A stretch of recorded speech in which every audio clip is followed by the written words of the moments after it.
喺我旁邊有一堆蛾嘅幼蟲啊，可能係某種毒蛾啊，或者灰葉蛾之類嘅，唔係好記得啦，蛾類太多啦，唔好認得。係密密麻麻一大堆咧，同埋佢有好鮮豔嘅顏色啊！唔知點解以前細路仔嗰時咧就好怕嘅，依家咧我就覺得好可愛、好得意啊，同埋點講啊，好有場面嗰種感覺啦。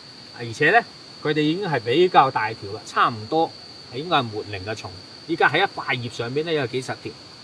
我豆塊葉咧係好重稱嘅，即係呢度呢堆蟲控好重啊！即係證明佢哋食得好飽啦。呢種聚集嘅模式，我估啦就有其中兩種可能。一個就係聚埋一齊，對於其他動物嚟講，睇落去就係一個好大好奇怪嘅生物，可以嚇跑部分嘅天敵。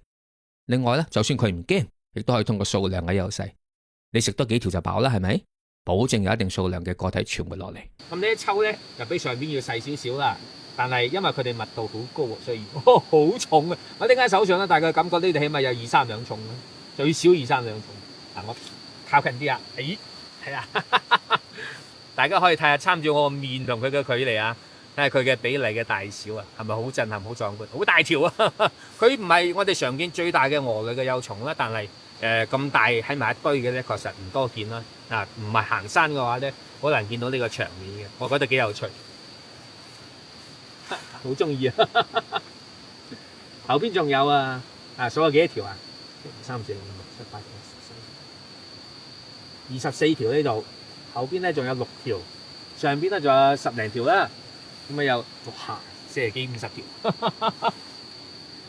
個表面係有啲毛嘅，呢啲毛咧可能對我哋嘅手部嘅毛孔啦，即係如果你唔小心碰到佢咧，可能會有啲過敏反應啦。唔同人嘅反應唔一樣嘅。但係如果係你唔理佢啦，或者行過你淨係觀賞下佢咧，其實就冇任何嘅安全問題。好似我咁樣，我依家就睇緊佢，其實係一啲問題都冇。唔建議大家去摸，但係可以去觀察下佢哋。